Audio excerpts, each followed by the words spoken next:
Huh? What's it look like I'm doing? Take a real good look and tell me what it looks like I'm doing. Okay, what does it look like I'm doing? Okay, thank you, sir. I appreciate that. I appreciate that. Can you help me? Yes, sir. I don't know. I don't think, well, it's not a matter of can you help me. I don't think you will help me. Like, for example, I'm curious what those electronic devices are in the center console. I don't know. But that's her vehicle. See? You see what I mean? See what I just said? See what I just said? It's not a matter of can you help me, it's will you help me? Well, what can we do for you today, sir? I just told you. I was curious about what those electronic devices were in the center console. Do you work for parole? Why? Huh? Why? Because you're approaching me, asking me questions. Because you're in my car. I'm not in your car. Videotape. No, I can't get away from your car. Will you get away from my car when I ask you to get away from my car?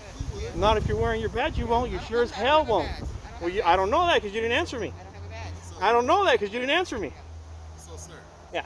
I'm Agent Gillary. Hello, nice to meet you, sir. She's here. This is her vehicle. Okay. And I know you're with the First Amendment. Could be. It's a possibility. It's a possibility. I'm not. So, we already know you can be filming here. This is, of course, public, right here. Yeah, for sure, So, for sure. All she's asking, this is her private property. Yeah.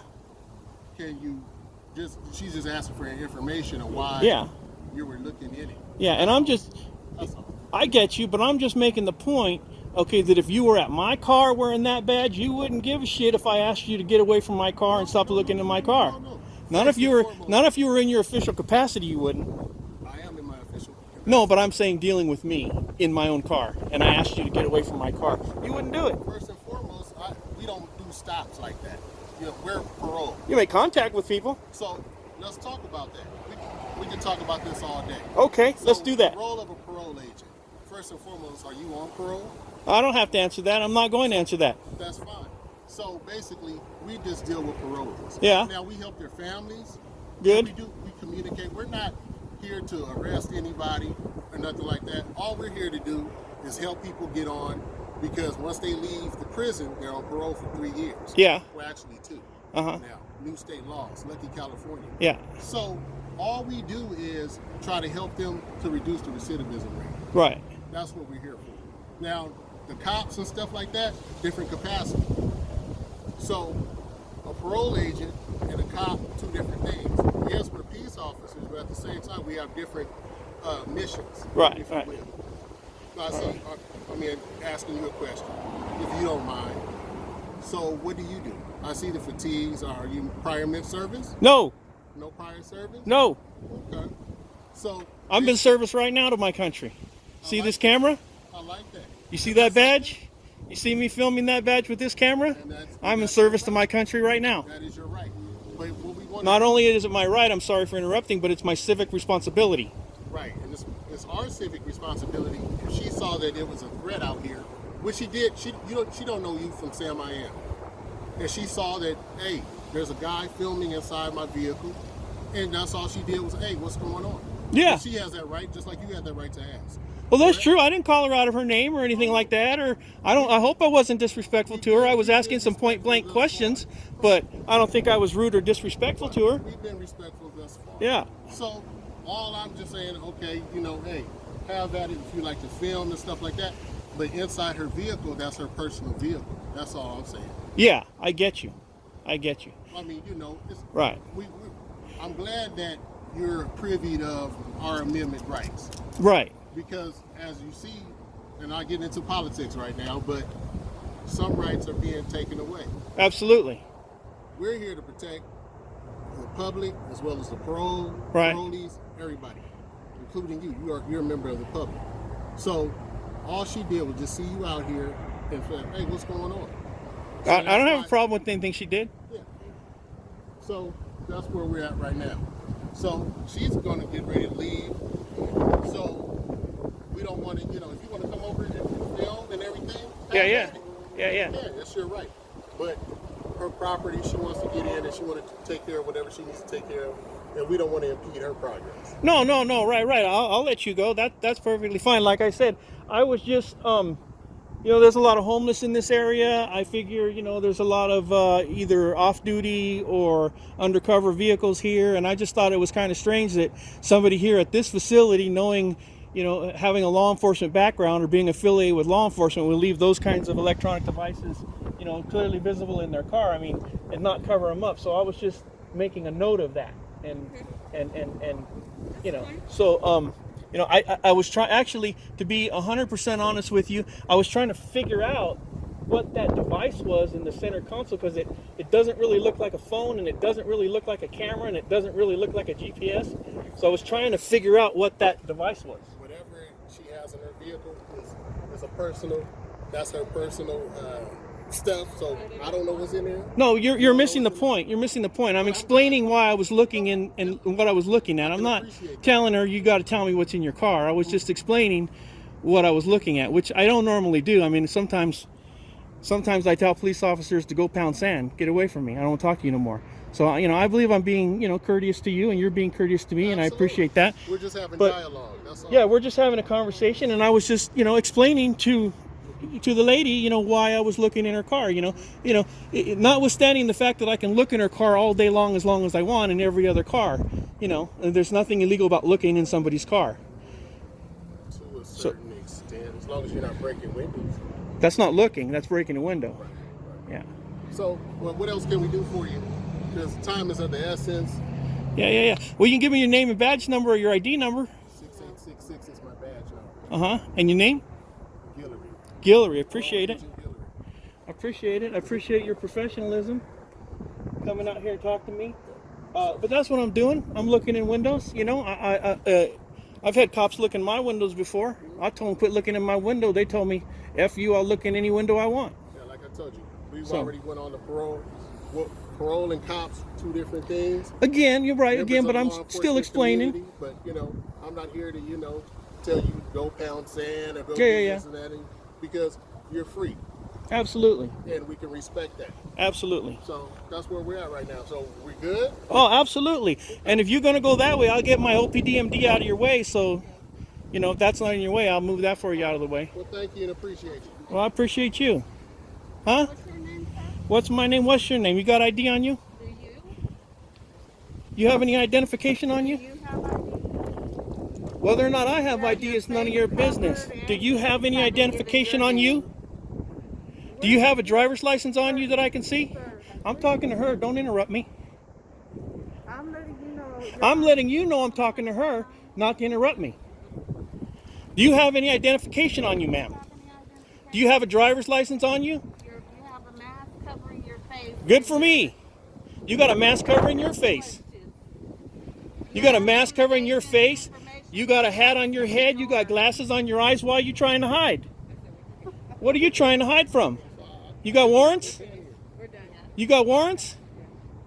We're police officers, sir. Yeah, good for you. So we don't have one. Good for you. Oh, peace officers don't have warrants? Well, what about that Victorville deputy that kicked that dude in the head twice? Hopefully he gets a warrant pretty quick. Now on CBS 2 News and streaming on CBSN Los Angeles, a rough arrest caught on video. A surrendered suspect kicked by a San Bernardino County Sheriff's deputy twice. Did you see that? Yeah, I don't believe you. I'm sorry, but I don't believe you. I think you saw it. We're good, man. All right. You, ma'am, you're dismissed. Get back inside. If I need you, I'll call you. And you, ma'am, I'll move my bike out of your way, ma'am, and get out of your way. And I'm not looking in your windows no more. I mean, all right.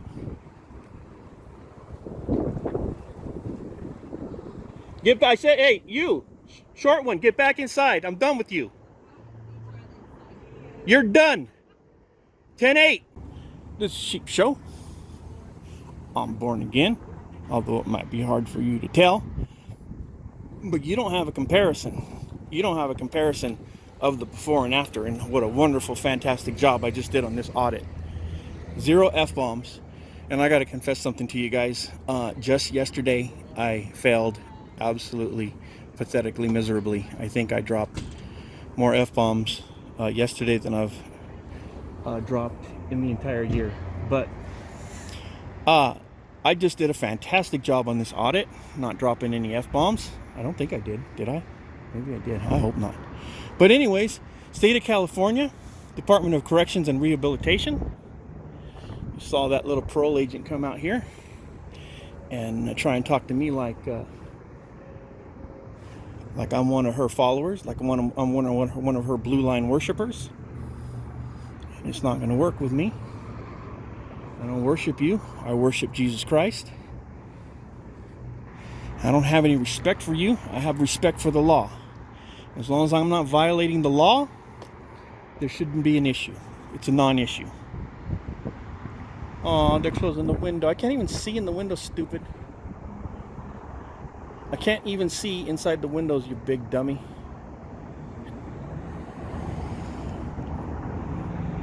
But anywho, I don't have respect for you because you got a shiny badge and a, well, that's all you had. All you had was a shiny little badge hiding.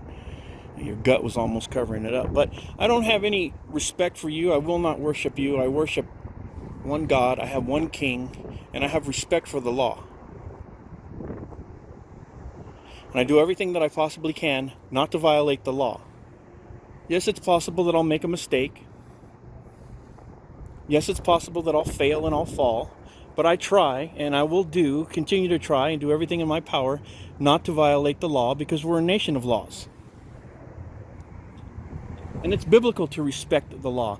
You know, and that's where a lot of you, my brothers and sisters, my born-again Christian brothers and sisters, get it wrong. Okay? You think that the Bible says that we have to respect our rulers, and the Bible does say that. But in this country, we're not ruled by them. Our rulers in this country is the written law.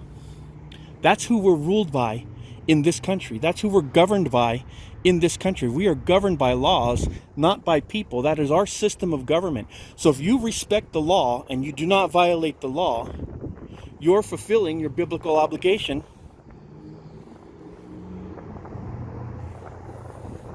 And that's the end of that story. I'm under no theological obligation to respect anybody that works for the government that took an oath to defend my right, all of my rights, and to defend the Constitution. I'm under no moral, ethical, or legal obligation to respect you or to obey you. I'm under a legal obligation and a moral obligation to obey the law. And I do my best to do that. So this is not a Sunday. I promise you I try to be a little bit less preachy if it's not a Sunday. But, you know, I am's what I am's and I am's no more. So, you know, a little too preachy for you. I'm sorry, not sorry. But anyways, State of California.